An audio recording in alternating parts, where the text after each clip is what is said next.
Alright, welcome back. Continuing the series on discovering G1 toys through KOs. I have here Dinobot Desert Warrior Snarl. Same story with the packaging as Swoop. Very clean, looks very professional. As far as I can tell, there aren't any glaring typos.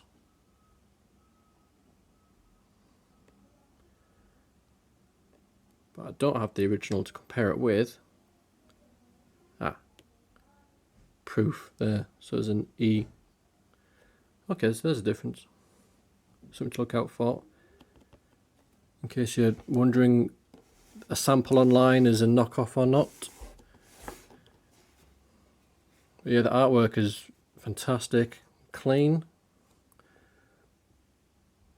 And let's see about getting them out of the box. I've already done the tape on this one again.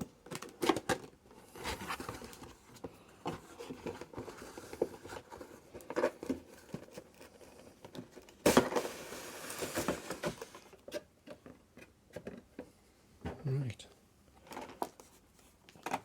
Let's get the accessories out. It comes with 6 missiles. I think the original came with 3. Already put one on the missile launcher. And he has a rifle. And he has a sword. It's quite weighty. It's got a lot more die cast in him than Swoop did. And of course the instructions. Now the chrome on this looks really good. It is a little bit uneven in the tone of the gold. In certain light, I don't think it's going to come up on camera, but one of these sides of the tail is a little bit richer in gold, and one of them is a little bit more silver. And the forearms here don't seem to have quite as thick a gold as, say, this one here. That one's definitely more easy to see on camera. So the chrome's a little bit inconsistent, but it is a knockoff. But apart from that, the weight feels great. It's like you're holding an actual big chunk of metal there. All this red is die cast.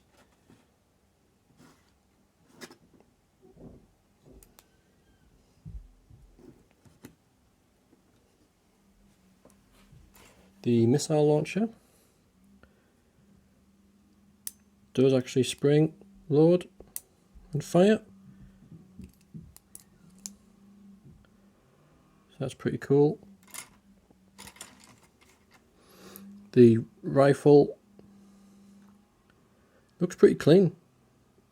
No, doesn't look, like soft like a lot of KOs do with all the details. The details do look quite sharp, so I wonder if this has been redone entirely. I'm not sure.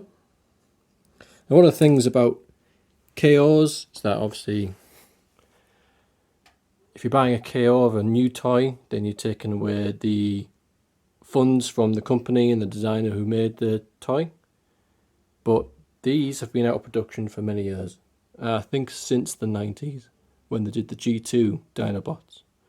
So they're no longer made. So Hasbro aren't missing out. Takara's not missing out. I wouldn't have bought a second-hand one anyway. But if these do come out officially, if by any chance they do find the molds that produced these in the 80s and 90s, then I would buy them. But for now, we have these quite well done KOs. Now let's show the transformation, if I remember it. So you split the waist and split the tail.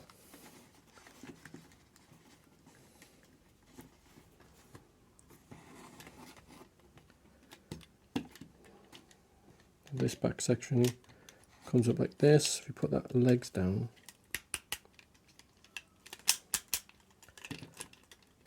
and these are quite nice ratchets. Doesn't feel brittle inside. does feel quite solid. So we open up the tail there and put this ridge back, fold up the head, and it clicks in place. Then we've got the arms.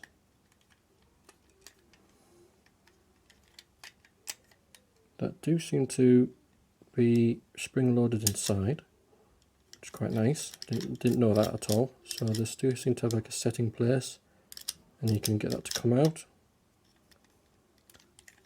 Same on the other side. That one just popped out like a little bit of an automorph.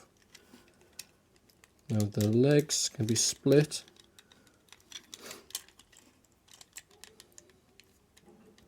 And the head folded to the sides, and that's freeing the legs up.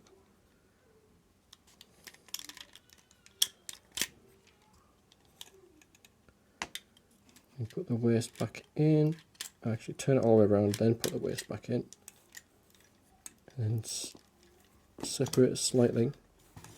Now one thing I did not know was that these are not only ratcheted, but they've got, within the ratchet there is a spring.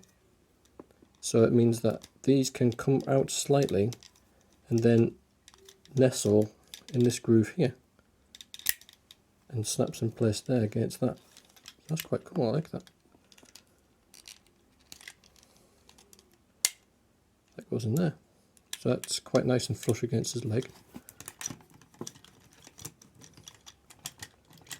I'll sort this out. His arms further forwards. Split the tail. Head back. And there you got him. Now he looks a little bit bare without his stickers on. But they are in the instructions here. So get these open.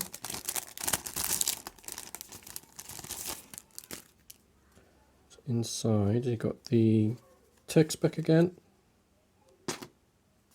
And the stickers that you can apply. They would have been in the original. These are what I presume are the factory applied stickers that would have been in the toy on the original.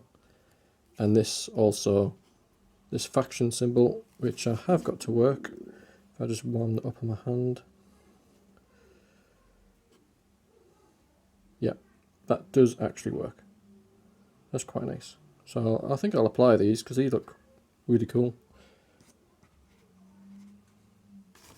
And we have the instructions here.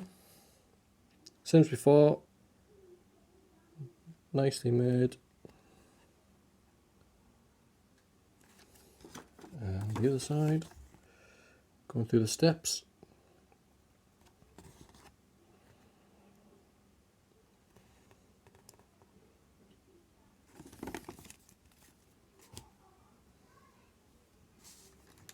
Now, he is very top heavy because all this whole red chest section is die cast. It does still have the door from Diaclone. That's actually the first time I've actually been able to open that because it's been too tight. But there used to be a Diaclone driver that would go in there. That was pre-Transformers. When it came over to Transformers, they got rid of the driver, but they kept the little door.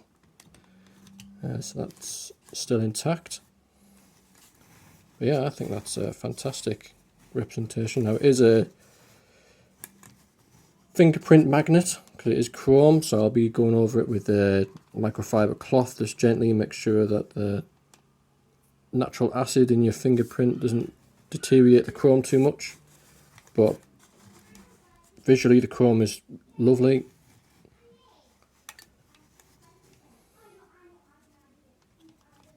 Yeah, I'm genuinely impressed with this KO, along with Swoop. Now, do the weapons fit in his hand? Because we did have issues with that with Swoop. So the rifle, yep, rifle does fit in his hand quite well. The arm itself is a little bit floppy, but the hand is secure. Sword, let's see.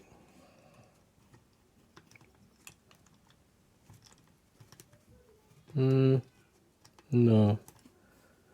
So the sword handle, slightly too thick. I wonder if it goes in this one.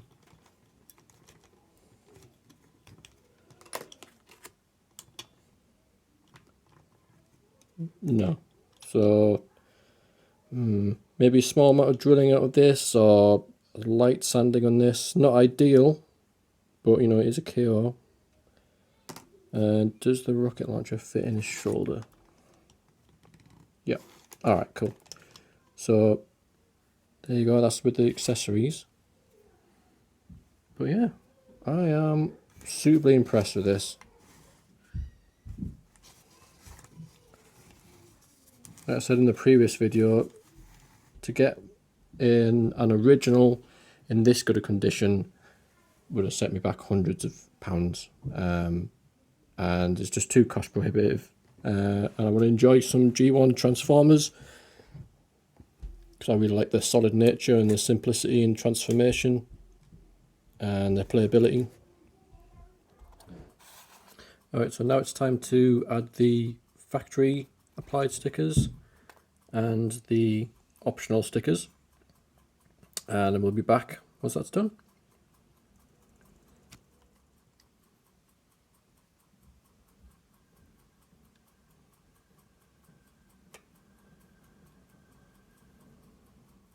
One thing I've noticed on these stickers, they're not all mirrored. So these go on different halves of the body, but they're going to be facing the same way, so they'll actually be opposites. This is mirrored, that's mirrored, but this isn't. I suppose I could just flip that one round, but this isn't mirrored here, so that's something to look out for. And the cutting out of this label here is quite off-centered.